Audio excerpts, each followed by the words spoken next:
Hello! We hope you're enjoying your stay at Toshi's place. To help you make the most of your time in Kamakura, we've prepared this sightseeing guide. Today, we'll introduce you to Inamuragasaki.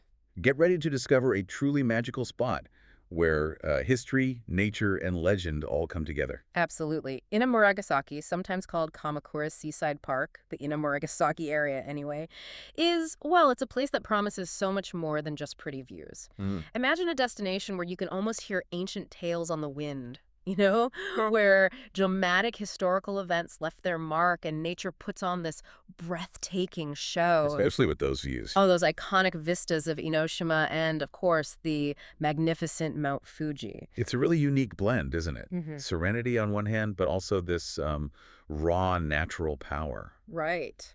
Our mission today on this deep dive is to maybe unearth some surprising facts for you and weave in some practical tips, things that will, transform your visit. So it's not just seeing it. Exactly. It's about experiencing this iconic spot. We want to enhance your time here, make it unforgettable, part of your Kamakura adventure. And trust us, we are going to cover everything. Yeah. From, miraculous legends that are almost hard to believe. Yeah, those are amazing. To really poignant historical tales that, they definitely tug at your heartstrings.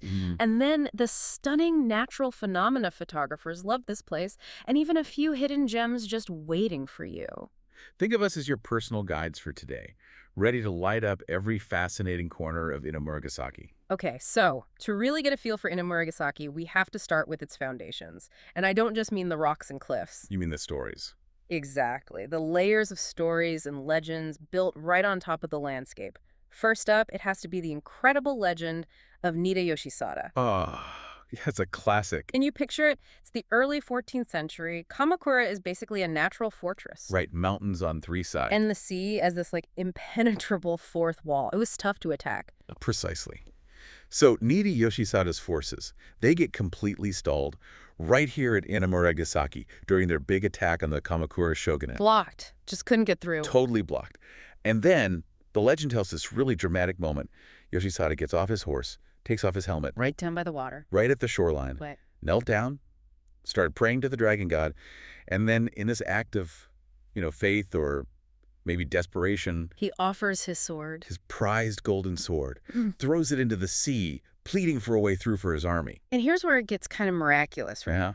The tide, so the story goes, just pulls back dramatically, Wow. revealing this wide sandbar where there was only water just moments before. Unbelievable. Allowing his whole army to just walk across. Exactly. Bypassed the defenses, and, that ultimately led to the fall of the shogunate. It's such a powerful story, really captures the imagination. It really does. What's interesting, too, is that this story, it's written down in the Taiheki. That's a famous old military chronicle. Oh, yeah. It mixes history with, let's say, dramatic flair. Right. Sometimes legends get woven in. But, connecting this to maybe something more scientific, modern folks have come up with other ideas. Like what? Well, some think maybe Yoshisada just had an amazing understanding of the tides, like perfect timing. Ancient sailors were good at that. Okay, that makes sense. Others point to something called Ekman transport. It's a weather thing. Ekman transport. Yeah, basically strong winds pushing the surface water away from the coast. And that can temporarily expose parts of the seabed that are usually hidden. Huh. So it could have been wind and tides, not just a miracle. It adds this layer of scientific curiosity, Makes you wonder what forces, natural or divine, were really at work that day. That's fascinating. And it shows how deep these stories run, doesn't it? Absolutely. The fact that this, ancient tale of a miracle still resonates. It's referenced in songs. That old Meiji-era one, Kamakura. Beautiful song. And even the Southern All-Stars, a huge band, they referenced it in a track. Kosenja Denirembo was Showa no hero. Shows how these stories become part of the culture, doesn't it? With other explanations, it's a timeless symbol, perseverance, maybe divine help. Yeah. But moving on from legends, there's also a more somber story connected to this place. Right. While the Yoshisada legend is captivating, Inamuragasaki also holds this much sadder piece of history.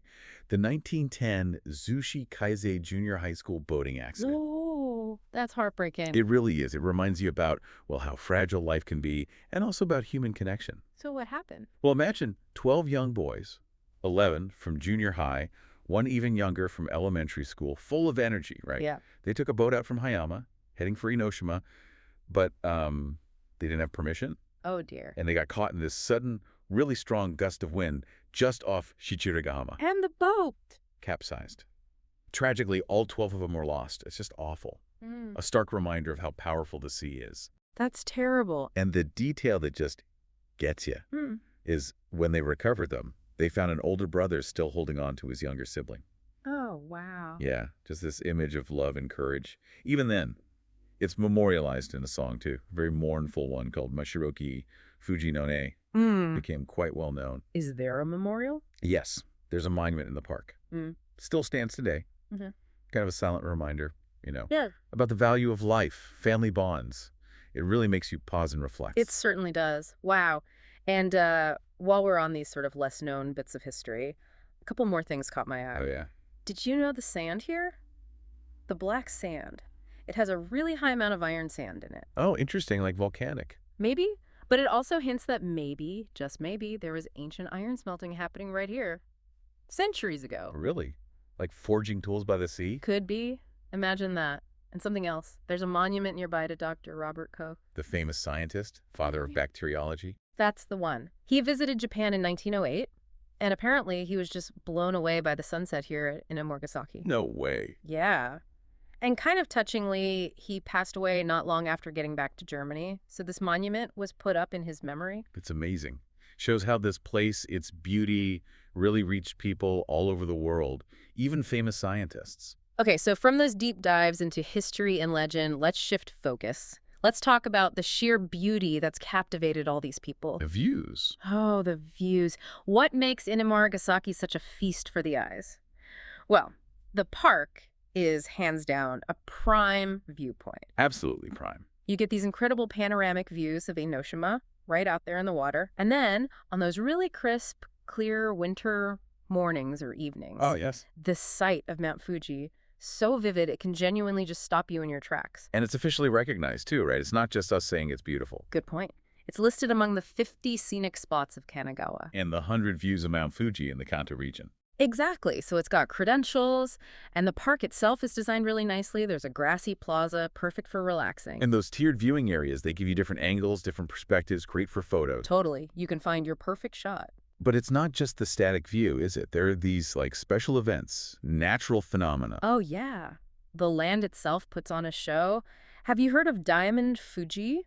Tell me more. Sounds sparkly. It is. It's magical. It happens when the sun, either at sunrise or sunset, lines up perfectly with the summit of Mount Fuji. So it looks like a diamond sitting on top. Exactly. This amazing, dazzling flash of light right on the peak. It happens around the equinoxes, spring and autumn. Photographers go nuts for it. I bet. A real bucket list shot. Totally. And then there's another one, Candlelight Enoshima Sea Candle. Okay, what's that? Similar idea, but with Enoshima's lighthouse, the sea candle. Again, spring and autumn, as the sun sets, it lines up right behind the lighthouse. Making it glow. Like a giant candle. Against the twilight sky. Just beautiful. Wow. Both of those sound like, once-in-a-lifetime things to see. They really are. It's like nature marking the seasons with these precise alignments. Yeah. Reminds you of the universe's clockwork, visible right here. And speaking of seasons, if you're visiting in early summer, say mid-June... Ah, the hydrangeas. Yes. The hydrangeas around the viewing area just burst into bloom. Blues, purples, pinks. It's gorgeous. Turns the whole place into this colorful tapestry. It's about the hidden gem for photos, too. You get the flowers framing Fuji and Enoshima. Postcard perfect. Lovely. Nice on rainy days, too. The colors look deeper. Or against a blue sky. Stunning contrast. Definitely. And digging a bit deeper, literally, the geology here is pretty cool, too. Oh, yeah. What are we standing on? Well, you're standing on ancient layers, the Miura Group, specifically the Zushi Formation, and then some younger stuff on top. Millions of years old. Millions, wow. So we can actually see signs of this, like rock formations. Exactly. Look around, you might spot things like reverse faults, where huge chunks of rock have been pushed up. And definitely the sea cliffs, carved out by the waves over ages, plus those flat bits at the base, the wave-cut platforms. Right, where the waves have worn the rock away. Precisely. And the bigger picture here, all these features show how this whole area of the Japanese archipelago is still rising. Tectonic pressure. So it's like geology in action. Pretty much. Makes it a really rewarding spot if you're into natural science, like reading Earth's history written in stone. Okay, so beyond just looking at the amazing views and rocks, what can you, our listener, actually do here? Well, for starters, sometimes the simplest thing is best. Just find a nice spot on that grassy lawn and soak it all in. Perfect place to relax, maybe read a book, just chill out. Definitely. And there's the observatory, too, up some stairs for an even better vantage point. Good tip. Just a little heads up, be careful if the rocks are wet. They can get a bit slippery. Safety first, always. Now, something else that's really distinctive here is the surfing culture. Ah, yes, surfing. Even though technically it hasn't been an official swimming beach since 2003, the sand eroded a bit. Shame, but yeah. It's still considered like a sacred spot for surfers. It's legendary. It really is, and that story about the Inamura Surfing Classic proves it. Right. This almost mythical competition. It only happens when the waves get huge, right? Like over 3 meters. Exactly. Which is super rare. Can you believe it's only happened twice recently? 1989 and 2013. Wow. So if you surf here when that happens, it's like history. Totally. It cements Inamuragasaki status. It's not just a place. It's a surfing legend. Okay, so after all that exploring, maybe some surfing, or just watching the surfers, you might need to relax. And we have the perfect suggestion nearby. Inamuragasaki Onsen. The hot spring. Yes. The absolute gem. And get this, it's the Kamakura's only natural hot spring. Or the only one. The only one. And the water. It's this brownish golden color, rich in bicarbonate. They call it a beauty bath. Ooh, beauty bath. Does it work? Well, people rave about how soft their skin feels afterwards. It's meant to be amazing. Nice. And what's the vibe like? Very tranquil. It's adult only, actually. No guests under 13. Oh, okay. So properly peaceful. Guarantees a relaxing soak. Plus, they have a restaurant, Ninai. It even has some pet-friendly terrace seating. Good to know if you're traveling with a furry friend. And inside, some tables even have foot baths, though no pets allowed right inside the restaurant part. Foot baths while you eat, that's different. But the best part, from the actual onsen baths. Don't tell me. Views. Panoramic sea and Mount Fuji views while you soak. Okay, that sounds pretty sublime. Relaxation and views. Nourishes body and soul, right? And hey, a special tip just for you. Staying at Toshi's place. Ooh, insider info. We really recommend visiting Inamuragasaki either later in the evening, after the main day trippers have gone home. When the light gets golden and it's quieter. Exactly. Or maybe go for a peaceful morning walk along the coast. See it then. Yeah, that way you can really enjoy it at your own pace. Soak in the atmosphere without the crowds. A special experience. Definitely. Tailor-made just for you. Okay, let's talk about getting there. Practicalities. Navigating Inamuragasaki is actually super easy. Yeah, no stress involved. Access is really convenient using the Inadin line, that cute little train. The famous one. Everyone loves the Inadin. It's just about a 5-minute easy walk from Inamuragasaki Station. Couldn't be simpler. And the Inadin ride itself is part of the fun. It's a scenic route, a journey in its own right. True. It winds through Kamakura. Connecting all these great spots. Yugahama Beach, Gokurakuji Temple, Shichirigahama. Oh, and Kamakura Kokome Station. Right. The slam dunk spot. It's like a pilgrimage site now for anime fans worldwide. So just riding the Inadin is an experience. Totally. And it makes it really easy to plan a day. Hop on, hop off, build an itinerary around Inamuragasaki and other places. Perfect. But what if you're driving? Good question. For drivers, the nearest main parking is the Inamuragasaki parking lot. It's run by the prefecture, holds about 51 cars, usually enough space. Okay. Good to know. Payment easy. Yeah, handy tip. They take IC cards like Suica and Passmo. Just be aware the fees might change a little depending on the season. Right. It's standard stuff. And if that one's full, there are other paid lots nearby too, so you've got options. Flexible access. So yeah, whether you take the charming train or drive your car, getting to Inamuragasaki is honestly a breeze. What did you think? Inamuragasaki really is quite something, isn't it? A place packed with dramatic legends, stunning natural beauty, and really deep historical significance. It truly is. It's one of those spots where you can genuinely feel the pulse of history, Yeah. And at the same time, just witness nature's incredible artistry. Right, whether you're a photographer hoping for that diamond Fuji shot, Or a history buff wanting to walk where legends walk. or maybe you're just looking for a peaceful moment by the sea. It delivers. As you walk those shores, maybe think about the legends. What stories will you discover? What new perspectives might you gain from this amazing viewpoint? Maybe you'll have your own little moment of clarity by the waves, or just feel a stronger connection to the whole spirit of Kamakura.